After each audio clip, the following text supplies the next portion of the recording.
प्रधानमंत्री हुआ करता था कोलवर्थ, जिसने एक फिल्म ईस्ट इंडिया कंपनी बनाई 1664 में, और film east India company India आया था 1666 में अपने ब्रिटिश के साथ में कर्नाटिक वॉर वगैरह मॉडर्न हिस्ट्री में आपने देखा। तो कोलवर्थ था वो पक्का वाणिज्यवादी था, वो चाहता था तो पूरा नियंत्रण करके रहे। एक बार क्या हुआ कि एक जगह है लॉरेंस फ्रांस में, वो वहाँ के व्यापारियों को एड्रेस करने गया और पूछा कि कैन यू सजेस्ट मी कि what the government and we can do for your betterment. आप हमें सुझाव दीजिए कि हम और हमारी सरकार आपकी प्रगति के लिए क्या कर सकते हैं। तो एक स्वर से व्यापारी ने जवाब दिया, जैसे नॉन फेयर, मतलब उसका ये कहना था कि अगर मेहरबानी ज़्यादा से ज़्यादा आप कर सकते हो तो आप हमारे मामले में हस्तक्षेप नहीं कीजिए, यही सबसे बड़ी मेहरबानी है। तो लेसे नॉन फेयर उसने जो टर्म कहा, उसी से नॉन शब्द को ड्रॉप कर दिया गया और वह टर्म चल निकला, जिसे आप लेसे फेयर। तो ये आर्थिक दर्शन है। अब इसका सामाजिक दर्शन जरा देखिए।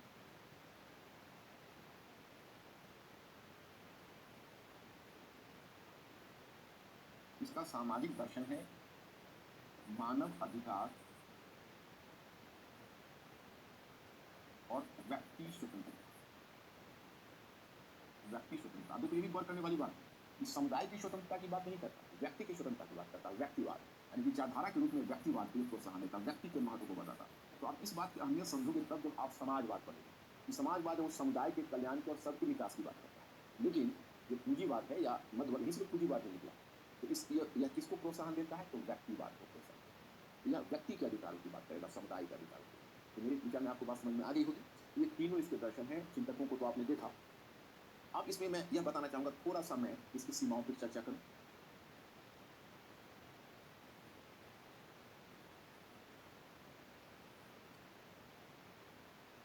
सीमाएं,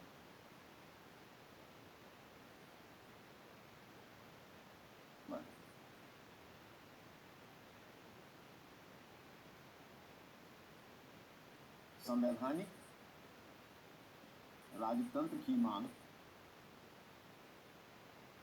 राजतंत्र की मांग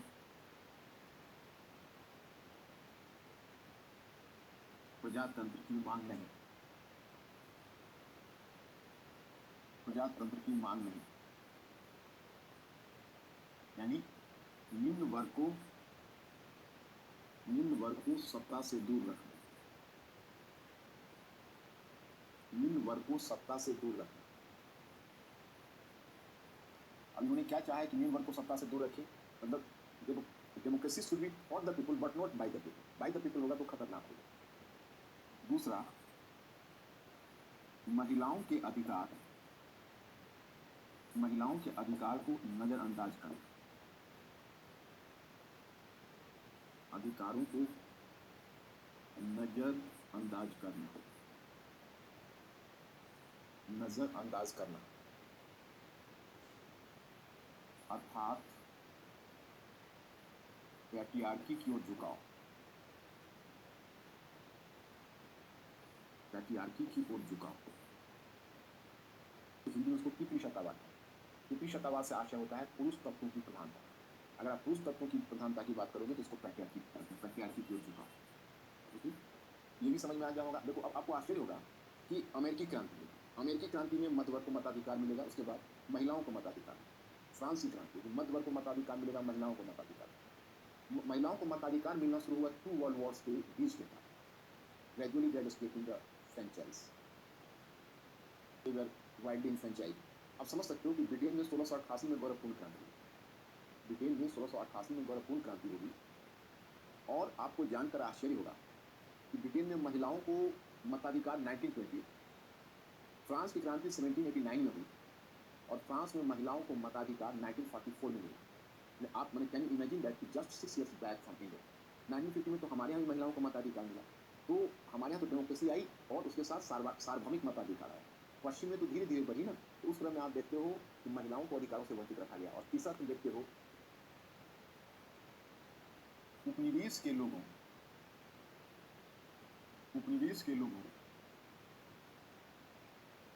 के अधिकारों, उपनिवेश के लोगों के अधिकारों की बात नहीं। अब देखो ये दिलचस्प चीज है कि जिस समय प्रबोधन का काल है यूरोप में, उस समय उपनिवेशवाद का भी काल है। एक तरफ यूरोप अन्य महाद्वीपों को लूट रहा है और दूसरी तरफ मुट्ठी भर यूरोपीय चिंतक मानव अधिकार और व्यक्ति के अधिकारों की बात कर रहे हैं। ये कॉन्ट्रडिक्शन कैसे चले? और यह यूरोपीय सभ्यता की एक बड़ी कमजोरी हुई। और यह यूरोपीय सभ्यता की यही कमजोरी उसे स्वतंत्र की भी अंतर्गत हुआ। और 20वीं सदी में चलकर वर्ल्ड वॉर्स हुआ और यूरोप के वर्चस्व को धक्का लगा, यूरोप एस्टर्मिनेशन का शिकार हुआ। इन तमाम बातों के पीछे यूरोपीय आधुनिकीकरण की सीमा है। यूरोपीय आधुनिकीकरण की सीमा यह है कि सबके लिए समान व्यवहार उसमें नहीं था, उसमें डबल स्टैंडर्ड, अपने लिए कुछ और बाहरी दुनिया के लिए कुछ और। ये जो सेंस ऑफ अदरनेस है, ये सेंस ऑफ अदरनेस इनलाइटनमेंट है। समझ लिया होगा। अब मैं एक चिंतक से आपको परिचय कराना चाहता हूँ। वो चिंतक है जीन जैक्विस रूसो। जैसे अभी तक आपने जो प्रबुद्ध चिंतकों को देखा है, उन प्रबुद्ध चिंतकों में मैंने आपको नाम बताया,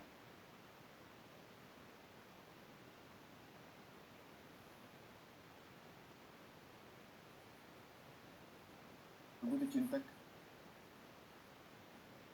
वॉल्टेयर, मॉन्टेस्क्यू, डिडरो आदि,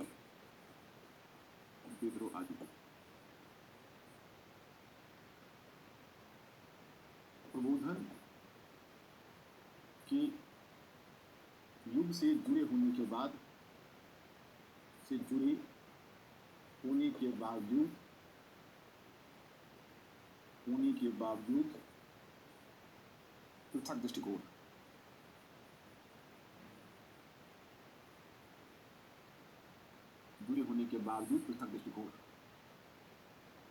प्रमुख चिंतक है। और ये है जीन जैक्विस रूसो, शॉर्ट में आप रूसो भी कर सकते हैं। अब देखिए इनका विचार क्या है। इनका मानना है कि वैज्ञानिक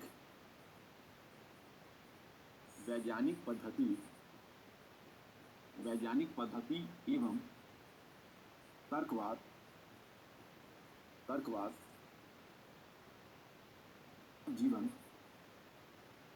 मानव जीवन की पूर्णता के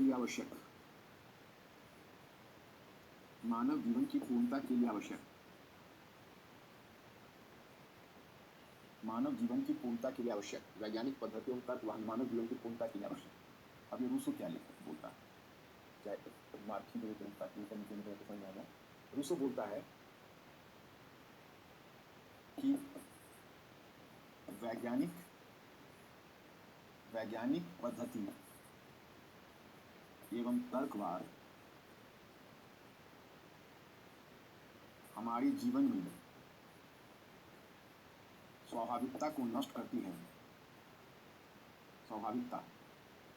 हमारे जीवन में स्वाभाविकता को नष्ट करती है।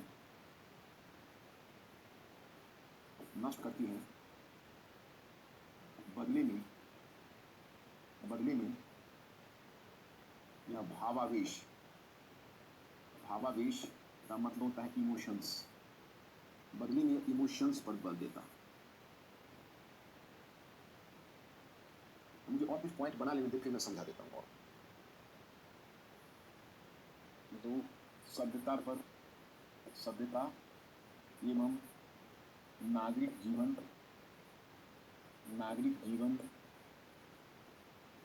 जीवन के महत्व पर बल,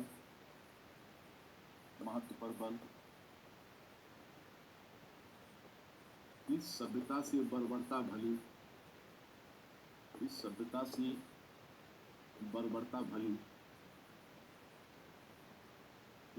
बर्बरता भली, क्योंकि हमें प्रकृति के करीब रखती है। इसका नाम था प्रकृति की ओर लौटे। व्यक्ति की स्वतंत्रता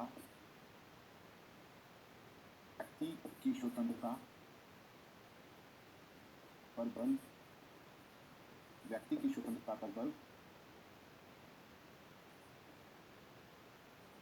सामान्य इच्छा जनरल विल, सामान्य इच्छा की अवधारणा पर बल देकर,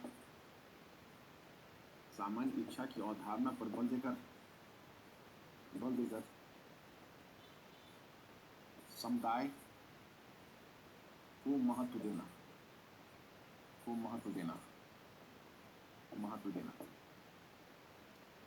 या संवैधानिक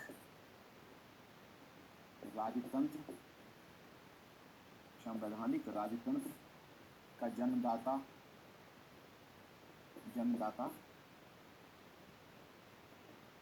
प्रजातंत्र का जनक। है अर्थतंत्र का जनक। अब मैं इसको समझा देता हूँ, फिर आपको समझ में ये चीज़ें आ जाएंगी।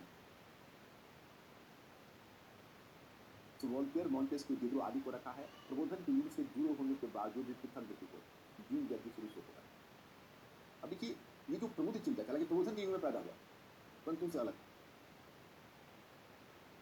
जो प्रबुद्ध चिंतक का क्राइटेरिया था वैज्ञानिक पद्धति, उनका बल वैज्ञानिक पद्धति पर, जो प्रबुद्ध चिंतक उनका क्राइटेरिया ही था कि वैज्ञानिक पद्धति पर बल दिया जाए और तर्कवाद को महत्व दिया जाए। इसका कहना था कि नहीं, वैज्ञानिक पद्धति और तर्कवाद ये हमारे लाइफ में कृत्रिमता को लाता है। एक बार उसको जीवन में कभी जबरन धर्मांतरण कराने का प्रयास किया गया था, उस समय से इसको लग गया था इस सभ्यता वगैरह कुछ होती है। तो वह एक अलग, एक वैकल्पिक, एक तुम कहोगे कि यह वैकल्पिक आधुनिकता की तस्वीर रखता है, वैकल्पिक आधुनिकता इसको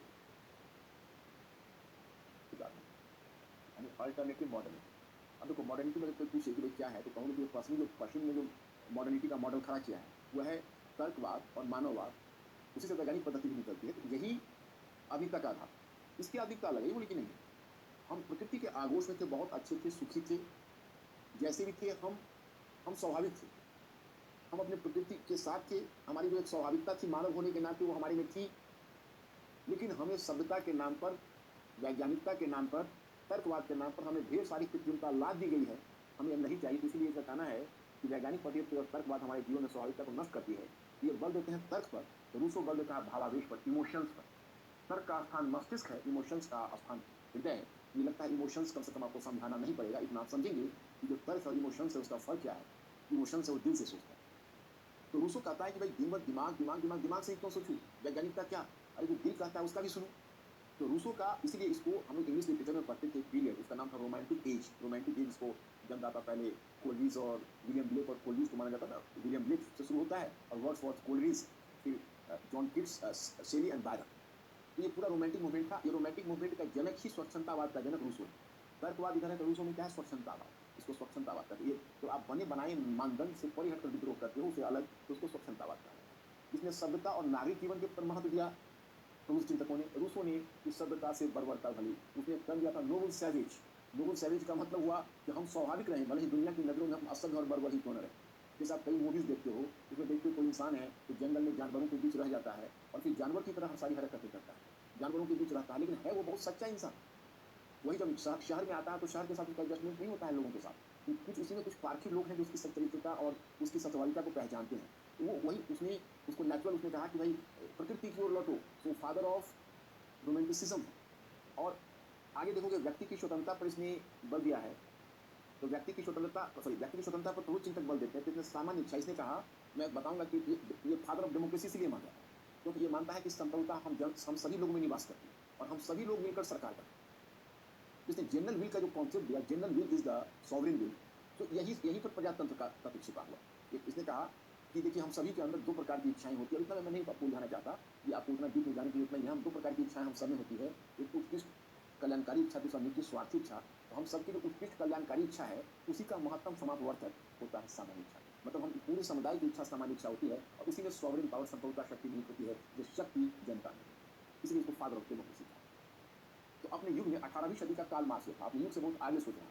कहा जाता है पागल होकर मारा, अपने मित्रों ने इस वक्त पत्थर फेंके, फाड़ का सड़क पर घूमना, पागल होकर मारा, और ये महान बना फ्रांस की क्रांति और प्रजातंत्र की नीति, इसकी महानता स्थापित होगी। कई बार कई चिंतक ऐसे होते हैं इतिहास के पन्नों में, फ्रांस की क्रांति में मुख्य बना था, इतना तक कि झुंझलाकर नेपोलियन बोनापार्ट ने कहा था अगर रूसो नहीं होता तो क्रांति नहीं होगी। हालांकि उसने झुंझलाया नहीं था, बाद में क्रांति में उसको उसकी प्रगति हुई थी। एक न्यूट्रल स्टेटमेंट उसने दिया था, रूसो नहीं होता तो क्रांति नहीं। क्योंकि बाकी के प्रमुख चिंतक वो क्रांति की तरफ पूरा जाए, ये तो मानते हैं कि वे बदलाव चाहते हैं, एक डिमांड इन्होंने किया है, लेकिन एक डिमांड में रटपूर्ण क्रांति के पक्षधर प्रबुद्ध चिंतक नहीं है। क्योंकि प्रबुद्ध चिंतक समझते हैं क्रांति होगी तो उथल पुथल होगी, और इन सब के पास प्राइवेट प्रॉपर्टी है, तो प्राइवेट प्रॉपर्टी वाले इस बात से डर रहे हैं तो क्रांति की उथल पुथल होगी तो कहीं हमारी प्राइवेट प्रॉपर्टी में डूब जाए। तो अब मैं आपको ले आता हूँ किसी के सहारे चलते प्रबोधन में आपने देखा राजनीतिक क्षेत्र में प्रबुद्ध ने समकालीन राजनीतिक, आर्थिक और सामाजिक संरचना को नवीन वैचारिक आधार प्रदान किया। राजनीतिक क्षेत्र में, आर्थिक क्षेत्र में वही मैंने आपको बताया एडम स्मिथ, इसको क्लासिकल अर्थशास्त्र का जनक कहा जाता है। इसने, आपको याद होगा वाणिज्यवादी दर्शन में एक बात कही थी आर्थिक दर्शन में, उसने कहा था कि अंतर्राष्ट्रीय व्यापार की मात्रा सीमित है। वाणिज्यवाद ने कहा था कि अंतर्राष्ट्रीय व्यापार की मात्रा सीमित होती है। उसने कहा था एक देश का सरप्लस, मतलब एक देश की जो बढ़त है व्यापार संतुलन, मतलब उसका ये मानना है कि दो देशों के बीच जो व्यापार होता है उसमें दोनों लाभ में कभी नहीं रहते, एक देश का लाभ दूसरे देश के घाटे पर डिपेंड करता है। इसलिए आपको चाहिए कि आप व्यापार संतुलन अपने पक्ष में बनाए रखने के लिए कृत्रिम रूप से उपाय करें, नहीं तो व्यापार संतुलन आपके प्रतिपक्षी के पक्ष में चला जाए। आप समझ सकते हैं, वो बोल रहा कि व्यापार संतुलन आपके प्रतिपक्षी के पक्ष में चला जाए, इसलिए आपने से प्रतीक को बैलेंस ऑफ ट्रेड अपने पक्ष में बनाए रखा। ये जीन गैप में शुरू से एडम स्मिथ का, तो एडम स्मिथ ने ये वाणिज्यवादी आर्थिक चिंतक होता है। तो वाणिज्यवादी आर्थिक चिंतक ने कहा कि अंतर्राष्ट्रीय व्यापार की मात्रा सीमित है, एक देश के व्यापार का लाभ दूसरे देश के व्यापारी घाटे पर डिपेंड करता है, इसलिए आपको चाहिए, प्रत्येक देश को चाहिए कि व्यापार संतुलन अपने पक्ष में बनाए रखे। ये मैंने आपको पिछले क्लास में बताया था वाणिज्यवाद वाले में, लेकिन जरा सोचिए कि प्रत्येक देश यही चाहेगा कि मैं ज़्यादा निर्यात करूँ और आयात कम करूँ, व्यापार संतुलन बनाए रखने के लिए यही करना होगा, कि निर्यात ज़्यादा करना होगा, आयात में कटौती करनी होगी, और प्रत्येक देश अगर यही चाहेगा तो पूरी अंतर्राष्ट्रीय अर्थव्यवस्था ही ठप हो जाएगी। इसका खंडन एडम स्मिथ ने किया। एडम स्मिथ ने क्या कहा, मैंने अपने स्टडी में तो नहीं दिया हुआ है, कोई चिंता नहीं, आप जब पढ़ोगे तो आपको ऐसा लगेगा, आप मुझे सुनिए।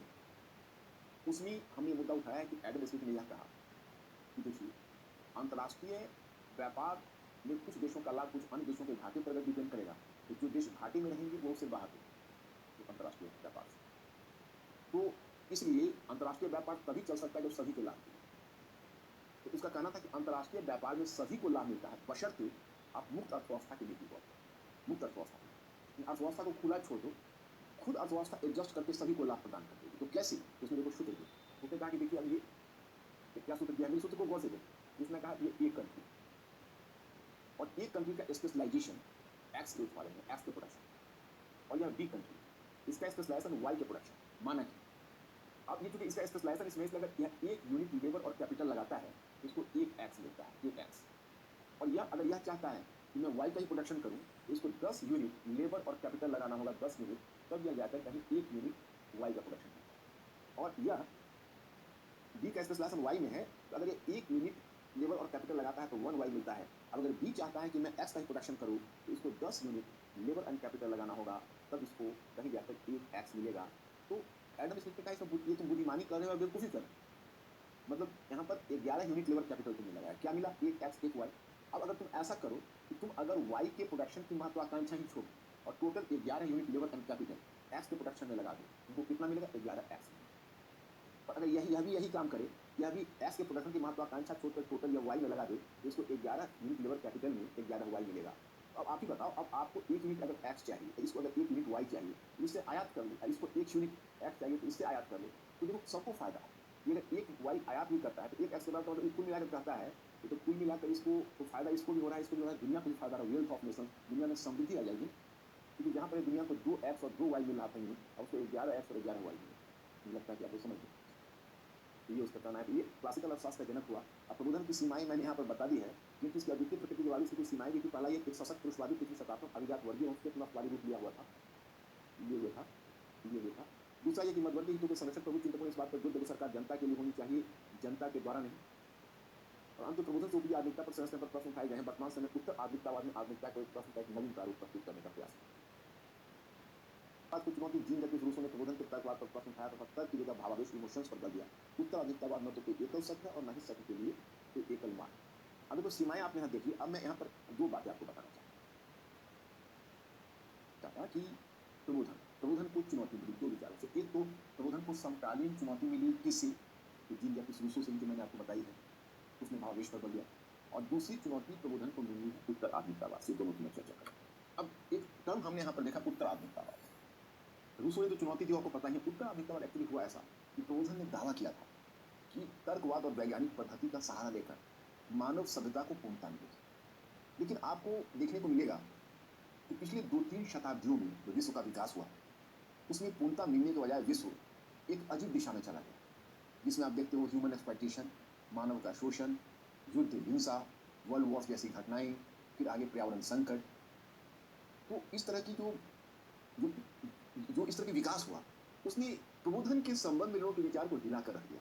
कुछ ऐसे चिंतक आए, क्योंकि प्रबोधन क्या कहता था? प्रबोधन कहता था कि वैज्ञानिक पद्धति एवं तर्कवाद, वैज्ञानिक पद्धति एवं तर्कवाद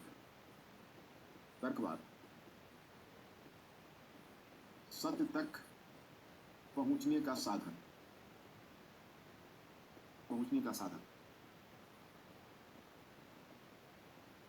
ये आधुनिकतावाद से जुड़ा हुआ है, आधुनिकतावाद से जुड़ा हुआ है। अब उत्तर आधुनिकतावाद क्या कहता है कि न तो कोई एक सत्य, न तो कोई एक सत्य और न ही सत्य तक पहुंचने का, न ही सत्य तक पहुंचने का कोई एक मार्ग, पहुंचने का कोई एक मार्ग, सत्य तक पहुंचने का कोई एक मार्ग, सत्य तक पहुंचने का कोई एक मार्ग। ये क्या है? उत्तर आधुनिकतावाद, उत्तर आधुनिकतावाद का डिमांड क्या है? उत्तर आधुनिकतावाद। अब प्रबोधन का यूरोप पर क्या प्रभाव होना है? तो अच्छा प्रभाव कुछ होना है, बदलाव देखो क्या क्या बदलाव लाता है। राजनीतिक क्षेत्र में निरंकुश राजतंत्र की जगह प्रबुद्ध राजतंत्र, इसको इनलाइटेड मोनार्की कहते हैं। यूरोप में कुछ ऐसे मोनार्क उत्पन्न हुए जिसने प्रबोधन की कुछ विचारधारा को कम से कम स्वीकार किया, जैसे फ्रेडरिक द ग्रेट है, कैथरीन द ग्रेट है, मेरिया थेरेसा है। तो ऐसे कुछ एक शासक यूरोप में हुए जिन्होंने प्रबोधन के कुछ विचारों को स्वीकार किया और कुछ कुछ परिवर्तन और सुधार करने की कोशिश की, तो उनको कहा गया प्रबुद्ध राजतंत्र। परंतु उन्होंने जो किया वो पर्याप्त नहीं था, अन्यथा क्रांति नहीं है। दूसरा, आर्थिक क्षेत्र में मुक्त अर्थव्यवस्था की नीति पर बल। अब क्लासिकल अर्थशास्त्र का जनक एडम स्मिथ है, तो उसने मुक्त अर्थव्यवस्था पर बल दिया, जिससे लेसेज फेयर की नीति को, मतलब मुक्त अर्थव्यवस्था वाणिज्यवाद को धक्का लगा। और नेक्स्ट, सामाजिक क्षेत्र में व्यक्ति की स्वतंत्रता पर बल। अब व्यक्ति के अधिकार, सामाजिक स्वतंत्रता, ये सब चीजें महत्वपूर्ण हो गई और विज्ञान और तकनीकी को भी प्रोत्साहन मिला। ये सब आपको यूरोप पर प्रबोधन का प्रभाव दिख रहा है। अब अमेरिकी क्रांति से प्रबोधन का क्या संबंध है? अमेरिकी क्रांति आपका अगला टॉपिक होगा। तो वाणिज्यवादी नीति का विरोध, अमेरिकी क्रांति वाणिज्यवादी नीति के विरोध से हुई है, जो मैं आपको बताऊंगा। व्यक्तिवाद एवं मानव अधिकारों को संरक्षण मिला है, यानी व्यक्तिवाद यानी व्यक्ति की स्वतंत्रता, इसको कह दिया व्यक्ति के अधिकार, व्यक्ति के अधिकार और मानव अधिकारों का संरक्षण आपको वहां देखने को मिलता। और यह अमेरिकी क्रांति में मिलेगा। प्रतिनिधात्मक सरकार की मांग। प्रतिनिधात्मक सरकार का मतलब रिप्रेजेंटेटिव गवर्नमेंट इसको बोलते हैं। रिप्रेजेंटेटिव गवर्नमेंट का मतलब है कि सरकार निर्वाचित होना चाहिए और लोगों के द्वारा चुनी हुई होनी चाहिए। हालांकि वो पूर्ण प्रजातंत्र के आधार पर नहीं होना चाहिए, जैसा रूसो कहता है, वो तो बात की चीज है। सीमित मताधिकार पर आधारित ही चुनाव होना चाहिए, तो ये इनका मानना है। फ्रांस की क्रांति से संबंध कैसे होगा? तो फ्रांसीसी चिंतकों ने निम्नलिखित कारकों पर बल दिया। प्रतिनिधात्मक सरकार पर बल दिया। प्रतिनिधात्मक सरकार का मतलब होता है कि जो सरकार निर्वाचित हो। आप इस शब्द से घबराना मत। प्रतिनिधात्मक सरकार आप शब्द सुनोगे तो मतलब लगा लेना कि जो सरकार निर्वाचित होती है उसे हम प्रतिनिधात्मक सरकार कहते हैं। फिर व्यक्ति एवं मानव के अधिकार, तो व्यक्ति एवं मानव के अधिकार भी फ्रांस की क्रांति में और प्रबोधन में भी है। और चर्च पर नियंत्रण, चर्च पर नियंत्रण मतलब चर्च की आलोचना प्रबोधन भी कर रहा है और चर्च निशाना बना है फ्रांस की क्रांति पर। प्रबोधन पर बस मुझे इतना ही बताना चाहूंगा। अब मैं एक बात आपको अभी बताना चाहूंगा कि प्रबोधन पर कुछ अंतर अनुशासनात्मक मैंने आपको स्टडी मटेरियल में दिया हुआ है कि देखो अब इसका संबंध, इसका प्रभाव विभिन्न क्षेत्रों पर पड़ेगा। जैसे इसका प्रभाव प्रबोधन का पड़ना है, एक मैंने आपको बताया राजनीतिक दर्शन के रूप में। संवैधानिक राजतंत्र, जिसको संविधानवाद का विकास होगा। संविधानवाद का मतलब यह हुआ कि आधुनिक संविधानवाद को प्रेरणा वहीं से मिली। जैसे जॉन लॉक है, उसने संवैधानिक राजतंत्र की बात की। या फिर आप देखोगे मॉन्टेस्क्यू है, तो मॉन्टेस्क्यू ने सेपरेशन ऑफ पावर की चर्चा की है। इसमें प्रजातंत्र का भी तत्व थोड़ा सा मिलने लगता है जब जीन जैविस रूसो ने सामान्य इच्छा की अवधारणा दी है। एक तरह से यह दुनिया में संविधानवाद को प्रोत्साहन दिया है। तो एक ब्रिटेन का